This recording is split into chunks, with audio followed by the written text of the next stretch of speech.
Vous le savez de partout, vous faites bien, mesdames et messieurs. Merci pour la confiance que vous nous renouvelez encore. Vous le savez, le monde célèbre le 3 mars de chaque année la journée dédiée à la vie sauvage. Et dans ce cadre, nous recevons pour vous Daniel Moukoubi, expert en biodiversité et point focal national CHUIM RDC. Avec lui, nous allons aborder la question liée à cette célébration, mais aussi les différentes actions qui doivent être menées quant à ce. Daniel Moukoubi, bienvenue. Merci Michel Lukoki. Un grand plaisir pour nous de vous avoir sur ce plateau. Alors, je l'ai dit à l'entame, le monde célèbre la vie sauvage aujourd'hui. Qu'est-ce qu'on peut déjà retenir de ce concept vie sauvage? Oui, la vie sauvage, en fait, c'est la vie. Vous savez que la forêt abrite les espèces de faune et les espèces de flore qui sont vraiment très très importantes pour la vie humaine. Alors la vie sauvage, c'est l'ensemble donc de toutes ces espèces qu'on retrouve dans la forêt et leurs interactions diverses entre elles et avec la nature. Alors très bien, le thème met un accent particulier sur la forêt, parce qu'il est dit clairement, forêt et moyen d'existence, préserver la planète et ses habitants. Est-ce qu'on peut se dire qu'en ces jours, il y a des activités qui sont prévues en République démocratique du Congo par rapport justement à la vie sauvage? Oui, vous voyez que ce thème est interpellateur. En tout cas, donc la forêt et les moyens d'existence.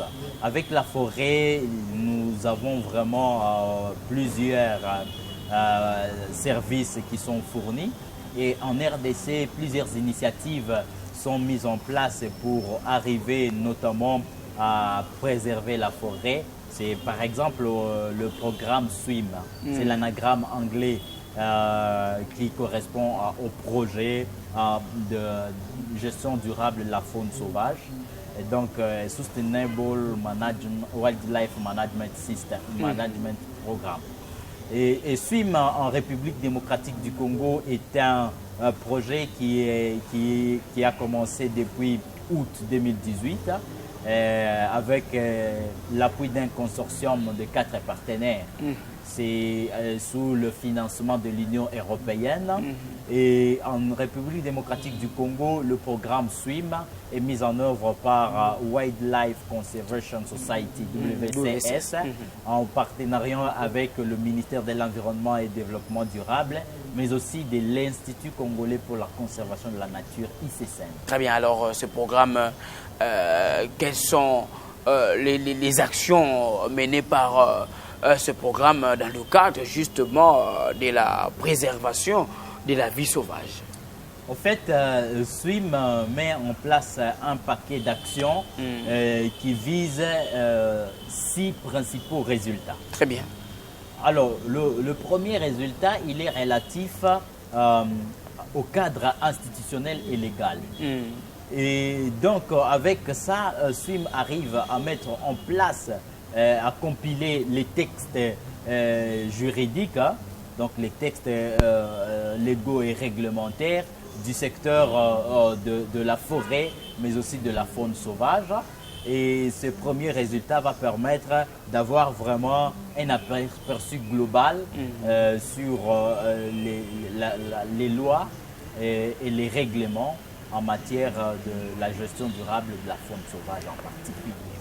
Le deuxième paquet d'actions, c'est en rapport avec la gouvernance.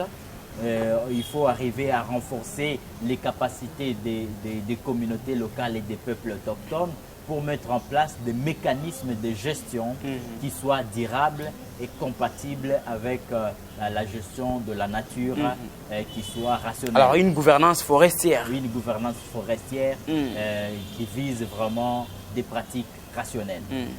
Le troisième paquet d'actions vise le résultat en rapport avec la consommation même de la viande de brousse. Vous savez, le paysage de l'Ituri où est mis en œuvre le programme SWIM dans la réserve de faune à Okapi. La province d'Ituri en général est une province qui connaît un accroissement démographique très très rapide, suite notamment au développement des activités minières, des activités aussi agricoles et aussi de l'exploitation forestière. Alors, SWIM envisage maintenant de comprendre quelles sont les habitudes de consommation de la population en vue de mettre en place un équilibre entre l'offre et la demande en viande de brousse. Par quelle stratégie, par quel mécanisme? Je vais y arriver. Allez-y. Donc, permets-moi d'abord de finir ces paquets d'actions et les résultats. Le quatrième paquet d'actions, c'est en rapport avec les protéines alternatives à la viande de brousse. Et donc, c'est ça les stratégies que vous étiez en train de demander maintenant. C'est qu'avec le programme SWIM, on fait ce qu'on appelle les enquêtes économiques. La population prend part active à ces enquêtes économiques. La population elle-même identifie les activités qui peuvent être développées par elle pour justement améliorer son bien-être. Mais le programme SWIM va venir maintenant en appui à cette population. Il y a d'autres qui ont proposé des projets d'élevage et SWIM encourage ça. SWIM va aider la population à développer les projets d'élevage pour qu'il y ait suffisamment de viande alternative à la viande de brousse dans le milieu et qu'on puisse diminuer la pression sur la forêt et la vie sauvage. Et aussi, on va étudier les possibilités de développer par exemple la pisciculture pour qu'il y ait aussi beaucoup de poissons parce que le milieu montre qu'il y a beaucoup de potentialités halieutiques. Mais l'activité de pêche elle-même n'est pas vraiment développée et SWIM va tenter de redynamiser cette activité et ce secteur. Alors, le cinquième paquet d'actions va se focaliser sur le suivi et évaluation en vue de se rassurer que les activités sont conformes à ce qui est prévu dans le cadre du projet et recadrer les tirs là où il faut recadrer. Et le sixième volet de résultats, c'est en fait la gestion de connaissances, c'est-à-dire partager les leçons apprises de la mise en œuvre de ce projet pour qu'on puisse arriver à des résultats escomptés. Très bien, 3 ans déjà, parce que c'est depuis 2018 que ce projet a été justement mis en place en Ituri, dans la réserve à faune à Okapi, la réserve de faune à Okapi. Est-ce qu'on peut se dire qu'aujourd'hui, des résultats attendus, vous les vivez déjà, même si c'est encore à mi-parcours? Oui, il y a eu des défis, que le programme SWIM a rencontrés. Mais en dépit de ces défis-là, on a essayé de s'accommoder pour qu'on puisse atteindre les résultats attendus. Et c'est ainsi que SWIM a commencé d'abord par obtenir le CLIP, le consentement libre informé préalable, auprès des communautés. Et les communautés qui ont adhéré à la vision, à l'idée du projet, et les communautés qui ont donné leur consentement à collaborer avec le projet. C'est en la suite aussi des activités de sensibilisation de la population. On a montré à la population quels sont les avantages que vise SWIM, et la population a adhéré, elle a donné son consentement. Et c'est ce qui a permis à SWIM aujourd'hui d'atteindre certains résultats. Et aussi, on a mis en place un système d'enquête économique et qui va permettre de développer des activités alternatives de la population pour que celle-ci puisse avoir des occupations en vue de diminuer l'impact sur la forêt. Mais aussi, SWIM est en train de faire quelques études pour arriver à savoir quels sont les stocks de la faune dans la réserve de faune à Okapi. Alors, vous savez, ce n'est pas toujours facile d'arriver à convaincre des populations qui ont toujours été habituées à la chasse, par exemple. Est-ce qu'on peut se dire aujourd'hui qu'à travers ces actions qui sont menées, on réussit à convaincre cette population pour qu'elle ne puisse pas toujours recourir à cette viande de la brousse ou encore, si vous voulez, de la forêt?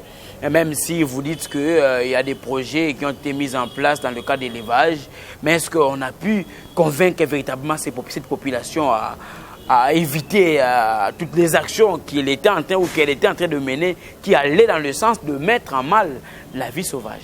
Vous savez que le changement a toujours du mal à être accepté. Le changement a toujours du mal à être accepté. Donc, tout au début du programme SWIM, c'était vraiment un peu difficile de convaincre cette population. Vous savez que le milieu du Touri, le paysage du Touri, c'est un milieu vraiment insécurisé. Il y a des groupes armés dans la réserve et autour de la réserve de faune à Okapi.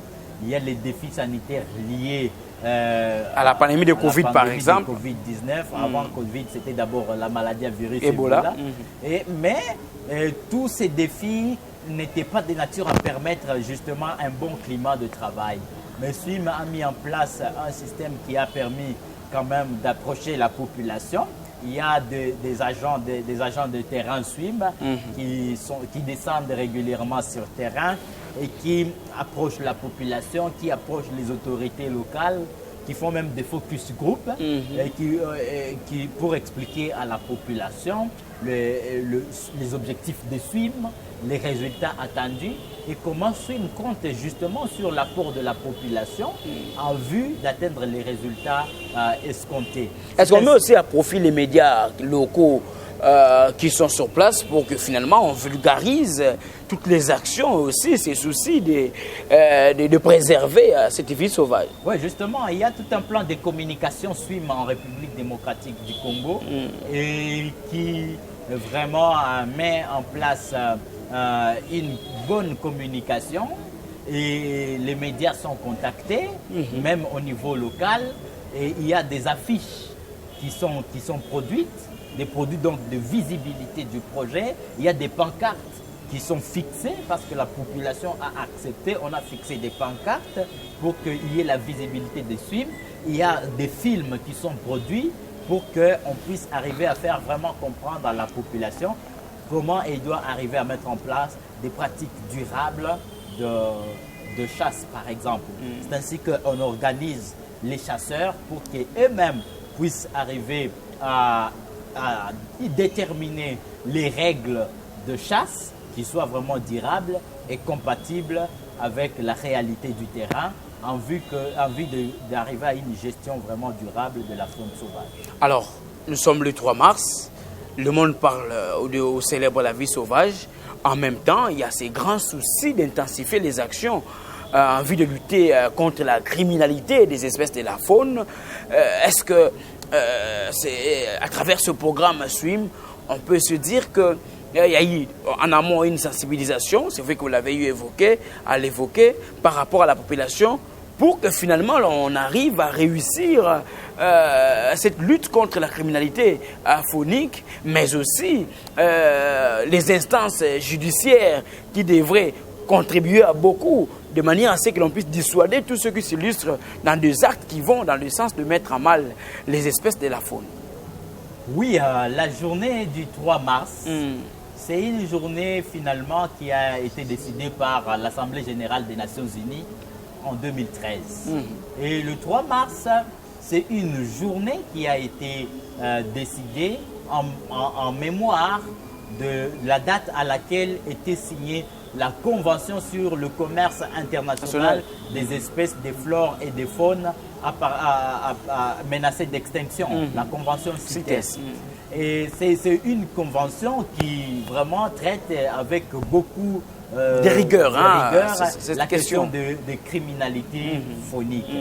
A priori, SWIM n'a pas pour vocation la lutte contre la criminalité faunique, mais avec les objectifs poursuivis par SWIM et les résultats espérés de SWIM, SWIM va arriver sûrement à contribuer à cette question de lutte contre la criminalité faunique parce qu'en sensibilisant la population, en conscientisant la population, en mettant ensemble les acteurs pour arriver à mettre en place des mécanismes de gestion durable, et il y aura de l'incidence directe sur la lutte contre la criminalité. Alors j'ai évoqué tantôt le recours des instances judiciaires parce que il y a l'Union internationale pour la conservation de la nature qui avait en son temps proposé à ce que les États créent des juridictions qui devaient s'occuper des questions environnementales, de manière à ce que l'on puisse arriver à dissuader tous ceux qui posaient des actes anti-écologiques. Est-ce que SWIM arrive aussi à travailler dans le sens que l'on puisse former des juristes, par exemple, sur ces questions, des questions vertes, des questions d'environnement, de manière à ce que lorsqu'il y a des gens qui tombent dans le filet de la justice parce qu'ils ont eu à commettre des crimes écologiques, qu'ils soient sanctionnés de la plus bonne manière et en respectant les textes légaux qui existent déjà dans le secteur de la conservation, notamment la loi numéro 14 sur la conservation de la nature, de manière encore à ce que l'on puisse dissuader surtout ceux qui s'illustreraient encore dans des actes qui iraient dans le sens de mettre en mal la vie sauvage sur toutes les espèces qui sont totalement ou partiellement protégées. Alors, l'optique adoptée par SWIM, c'est une optique qui vise d'abord à conscientiser la population. Et quand la population est conscientisée, je vous ai dit tantôt que ce sont les chasseurs, par exemple, eux-mêmes qui vont définir les règles de chasse. Des chasseurs? Oui, eux-mêmes définissent les règles. Et SWIM va s'assurer que ces règles sont durables. Alors, avec ça, on espère que déjà la réduction de la criminalité va s'en suivre. Et puis, SWIM, le résultat 1 de SWIM, c'est en rapport avec les textes légaux et réglementaires du secteur de forêt et de faune sauvage. Alors, et avec ce premier résultat, SWIM va arriver à proposer des recommandations pertinentes pour que le profil pays sur le plan juridique, sur le plan institutionnel, permette justement que les questions de criminalité faunique ou les questions qui détruisent la nature, qui empiètent sur la faune sauvage, soient traitées avec beaucoup de dureté. Beaucoup d'acuité. Beaucoup d'acuité pour qu'on puisse arriver à mettre fin à des pratiques non durables. Alors, est-ce que là, on va recourir à une justice populaire où le souci, c'est que les instances attitrées puissent travailler, puissent aussi contribuer à ce maintien de l'équilibre écologique à travers la traque de ceux-là qui posent des actes anti-écologiques? Bon, SWIM travaille d'abord avec les communautés, oui. Et les communautés sont déjà organisées. Il y a les autorités coutumièrement établies et ces autorités, nous avons travaillé de manière à ce qu'il y ait une collaboration entre les gestionnaires de la réserve de faune à Okapi et ces autorités-là, et on va mettre en place un mécanisme de communication et de gestion des griefs qui va permettre à ce qu'il y ait vraiment un feedback direct et qu'on puisse savoir à quel niveau intervenir. Et j'espère que SWIM, avec les experts de résultat 1, vont arriver à mettre en place, en tout cas, des mécanismes qui vont permettre de sanctionner ceux qui sont en train d'empiéter sur les ressources fauniques. Vous savez, la région de l'Ituri, cette partie de l'arc de mortier du Congo, c'est une partie qui est souvent menacée par des groupes armés.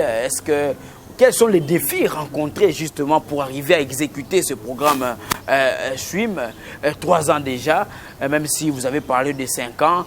Jusque-là, les défis que vous rencontrez, les différentes difficultés rencontrées pour arriver à réussir ces objectifs assignés.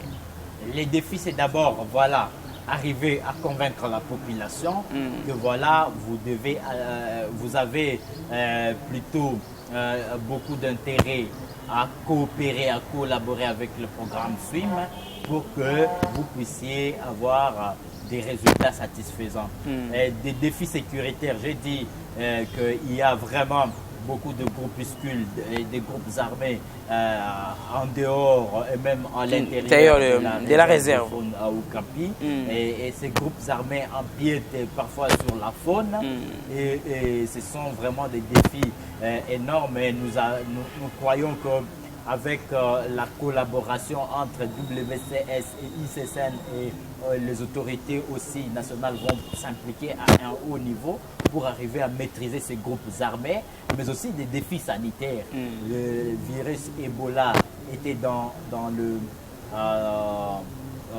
le milieu et maintenant c'est la Covid-19 qui est en train de menacer et qui continue d'ailleurs à menacer. Ce sont des défis qui n'ont pas permis que toutes les activités se réalisent comme prévu, mais comme SWIM a mis en place beaucoup de mécanismes de suivi, il y a vraiment des propositions qui viennent pour accélérer les résultats attendus. Alors si l'on estime que ce projet est en train de réussir dans cette partie de l'Ituri, dans la réserve de faune à Okapi, la République démocratique du Congo, c'est un pays de méga biodiversité.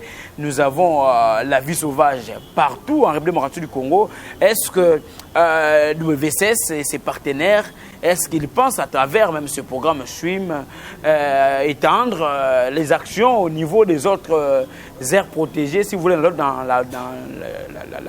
les autres parties de la République démocratique du Congo, pour que ces résultats qui sont satisfaisants, comme vous l'avez dit, puissent l'être aussi ailleurs et que de manière générale, la République démocratique du Congo, que l'on puisse réduire sensiblement la criminalité faunique, mais aussi garantir encore la protection de cette vie sauvage. ASWIM se veut être un projet pilote. Un projet pilote, nous espérons que les résultats vraiment vont être très satisfaisants et très durables. À la fin, donc. À la fin, parce que nous sommes encore à mi-parcours. À mi-parcours. On ne peut pas commencer à chanter victoire avant la guerre. Donc, nous allons mettre tout en place pour que les résultats soient satisfaisants. Et avec le 6e résultat, la gestion de connaissances, on va partager les leçons apprises de la mise en œuvre de SWIM avec d'autres acteurs. Parce que SWIM, vraiment, c'est un projet qui est mis en œuvre seulement avec un financement de 5,5 millions de dollars américains sur 5 ans. Et c'est un budget que nous espérons va permettre d'atteindre ces résultats. Mais si les résultats s'avèrent être finalement très satisfaisants, peut-être que les autorités tant nationales avec la coopération et les partenariats vont répliquer dans d'autres parties, de la République. Pourquoi pas dans d'autres aires protégées. Préserver les acquis de SWIM et les capitaliser dans d'autres secteurs. Parce que lorsqu'on parle de la vie sauvage, là je vois un peu le cas du parc national de la Garamba où l'une des espèces phares, le rhinocéros blanc, qui aujourd'hui n'existe presque plus, parce que menacé, si on devait répliquer un tel projet dans cette partie du pays, ça pourrait peut-être garantir encore la vie et la survie d'autres espèces, pour ne citer que le cas précis, comme je viens de le faire avec le rhinocéros blanc. Oui, en tout cas, SWIM, vraiment, ça a pour cette vocation d'être dupliqué dans d'autres sites. Espérons. Alors, on ne peut pas parler de la réserve à faune Okapi sans parler de l'Okapi, qui est l'espèce phare, une espèce aussi ambassadrice pour la République démocratique du Congo. Est-ce qu'à travers ce programme, on peut se dire, ou les Congolais qui nous suivent dans le cadre de cette célébration de la vie sauvage, et puisqu'ils savent que l'Okapi fait partie de cette vie sauvage, qu'à travers ce programme, cette espèce est encore protégée et sa survie est garantie? Bon, au fait, avec tous les défis d'abord sécuritaires, l'Okapi était très menacé, mais nous espérons qu'avec la mise en œuvre de SWIM, on va mettre en place des mécanismes qui vont permettre encore de contrôler les populations de faune à l'intérieur de la réserve de faune à Okapi. On va collaborer avec les autorités locales, on va collaborer comme on le fait déjà avec les gestionnaires de la réserve pour que finalement on puisse encore rétablir la protection de toutes les espèces sauvages menacées d'extinction dans la réserve de faune à Okapi. Alors, il faut dire qu'il y a beaucoup de défis à relever par rapport à la vie sauvage. Comme je l'ai dit, je ne cesse de le dire, vous êtes expert en biodiversité, aujourd'hui, nous sommes en train de célébrer cette vie sauvage. Lorsque vous observez un peu la République démocratique du Congo dans son ensemble, par rapport à toutes les actions qui sont menées, c'est pour vous dire que ces actions qui sont menées en dehors justement de ce projet sont des actions qui vont dans le sens de garantir encore la vie de cette vie sauvage, si vous le voulez, accepter cette tautologie. Là, je voulais dire toutes les espèces qui constituent justement cette vie sauvage, parce que l'État congolais a aussi cette mission de garantir justement la vie et la survie de toutes ces espèces. Et d'ailleurs, c'est ça même la mission de l'ICCN à travers la conservation de la nature, pour ne pas dire la conservation de la biodiversité. La République démocratique du Congo, 155 millions d'hectares de forêt, une centaine d'aires protégées. Centaines d'aires protégées. Une centaine d'aires protégées en République démocratique du Congo, dans 10 parcs nationaux. Et vous trouvez par exemple que les efforts sont déjà fournis, même s'ils ne sont pas encore très suffisants, mais nous encourageons la poursuite des efforts allant dans ce sens. Parce que récemment, l'Institut congolais pour la conservation de la nature, qui a en charge la gestion des aires protégées, a noué un partenariat pour mettre en place le corps PPN, corps de protection des parcs nationaux et réserves naturelles similaires, pour arriver à renforcer justement la sécurité dans les aires protégées. Mais nous déplorons que la situation sécuritaire demeure encore critique dans les aires protégées. De temps en temps, on entend parler de la mort des éco-gardes qui sont tués ça et là. Le 10 janvier, par exemple, 6 sont tombés au parc national de Virunga. Nous regrettons cela et nous rendons vraiment un vibrant hommage à ces combattants de grand calibre qui continuent à succomber. Mais nous croyons qu'avec les efforts conjugués, les résultats vont suivre et on va arriver à mettre fin à la criminalité dans les aires protégées. Alors, puisque vous évoquez cette question, est-ce que vous arrivez à accompagner quand même aussi les éco-gardes à travers ce projet, parce qu'ils sont au niveau de la RFO? On a appris aussi l'année 2020, il y a eu 2 éco-gardes qui sont tombés dans cette réserve à travers ces actions que SHUM est en train de mener. Est-ce que vous arrivez aussi à appuyer quand même ces éco-gardes, ou encore à lancer des cris d'alarme auprès des autorités attitrées pour que finalement ceux-ci soient aussi protégés et qu'à leur tour l'espace et les espèces soient aussi protégées? SWIM est mise en œuvre dans la province de l'Ituri. SWIM a pour modèle la gestion durable de la faune, une gestion communautaire en tout cas de la faune, à l'intérieur et à l'extérieur des aires protégées. Ah, d'accord. Alors, le site pilote, c'est la réserve de faune à Okapi.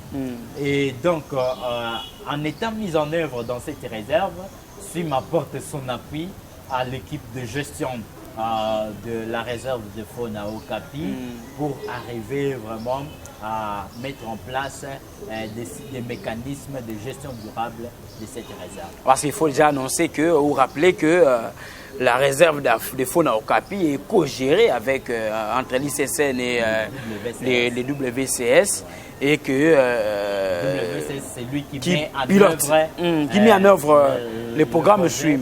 Ouais. Donc on peut se dire déjà que c'est un programme qui doit nécessairement réussir, parce que ce sont les gestionnaires qui ont déjà étudié au préalable les enjeux liés à ces terres protégées, et qu'ils pensent qu'à travers ces programmes qui est déjà au préalablement étudié, des actions qui seront menées vont faire en sorte que les défis qui empêchent à ce que la conservation soit bien faite, ces défis puissent être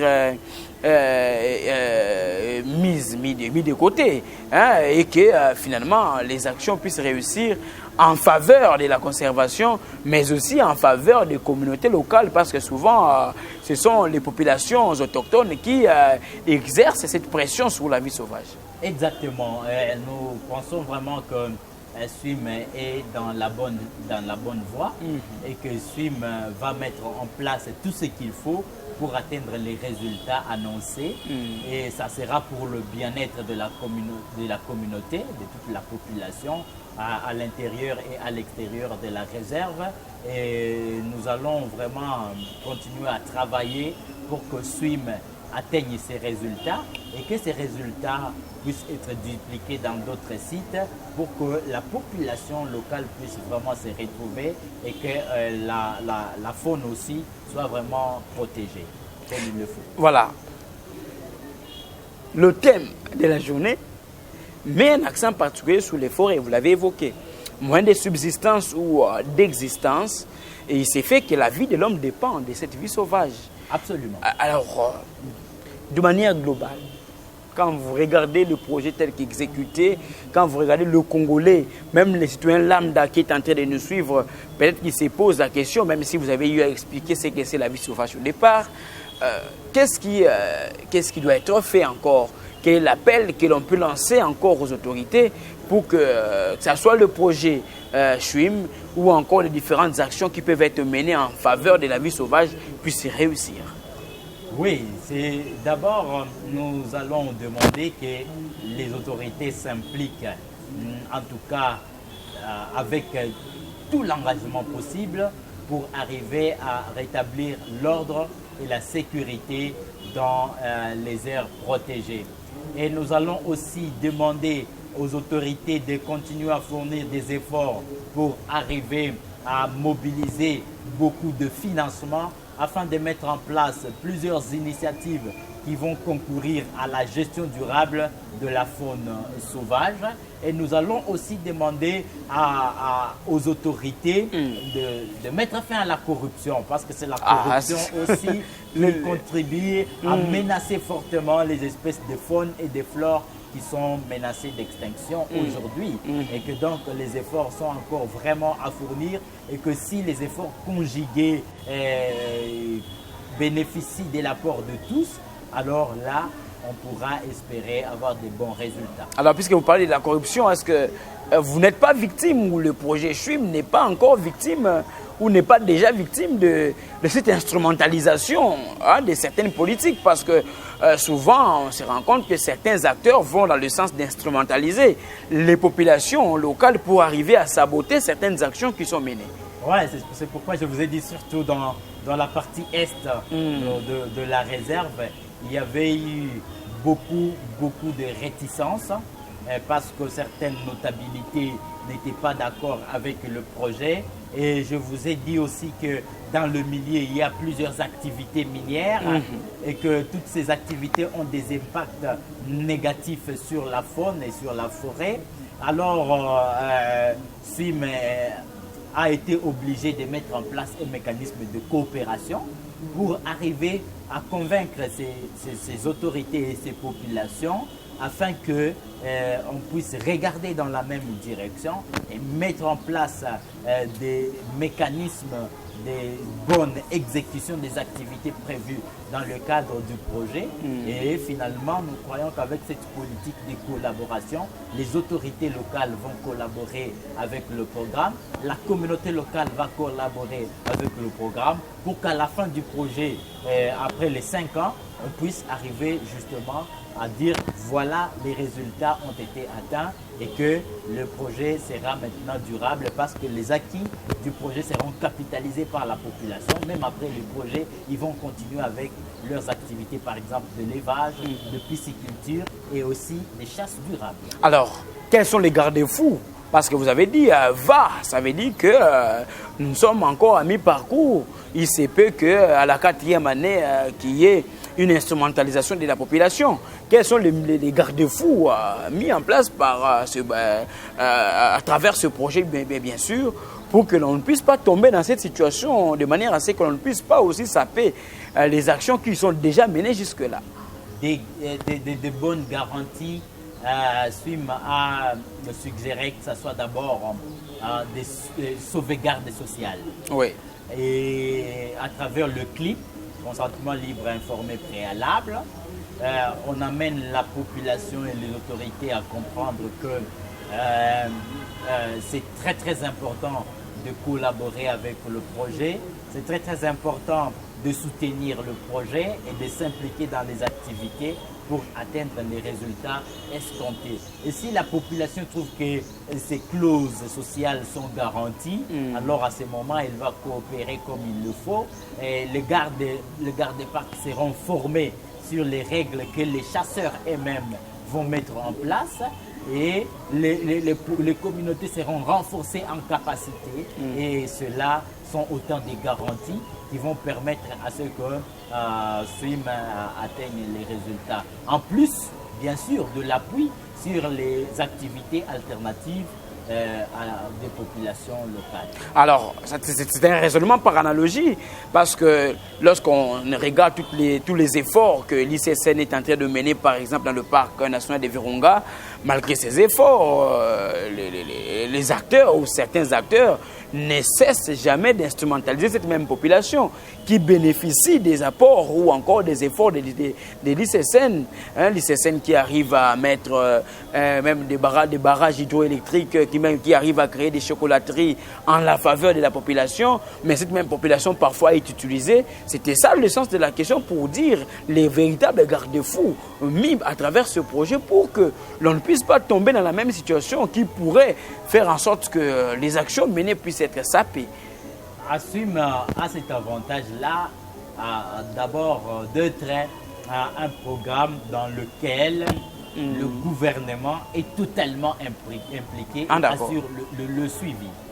Donc, le ministère de l'Environnement et Conservation et Développement durable, l'Institut congolais pour la conservation de la nature, et les partenaires techniques et financiers, et les autorités locales aussi, l'équipe de gestion de la réserve de faune à Okapi, sont autant de partenariats qui sont capitalisés pour mettre en place un climat qui va favoriser la bonne mise en œuvre du programme SWIM. Espérons, parce qu'on sait qu'en République démocratique du Congo, tout est possible, mais osons croire que avec l'état des droits tel que prôné par le chef de l'État, tous ceux-là qui ont toujours eu à chercher à s'illustrer dans des actes anti-écologiques, des actes de barbarie, vont retrousser un peu le manche de la bonne manière, pas pour mener un combat contre la nature, contre l'environnement, mais pour cette fois-là se ranger du bon côté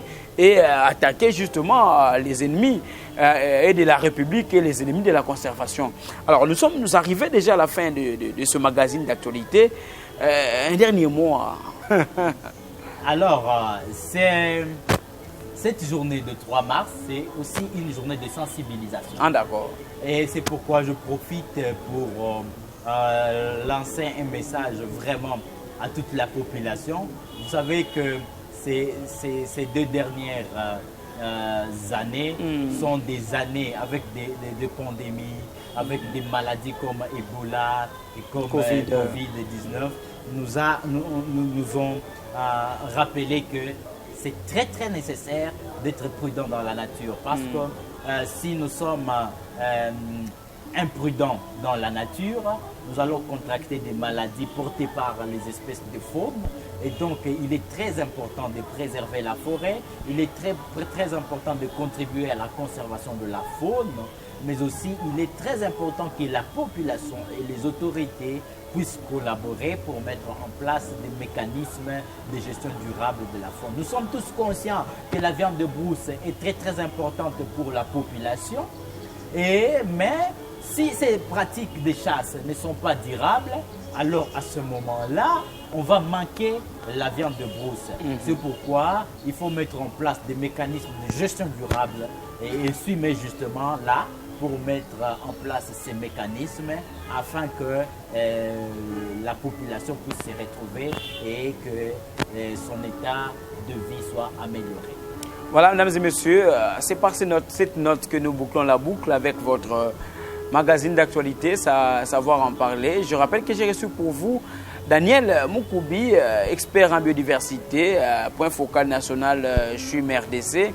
Avec lui, nous avions eu à échanger autour de cette grande célébration de la journée mondiale de la vie sauvage. Et nous osons croire que vous avez pu avoir toutes les réponses nécessaires ou encore attendues par rapport à cette célébration. Et nous comptons vous retrouver très prochainement dans le cadre de notre numéro de Savoir en parler. Déjà, je veux dire merci à Daniel Moukoubi d'être passé dans Savoir en parler.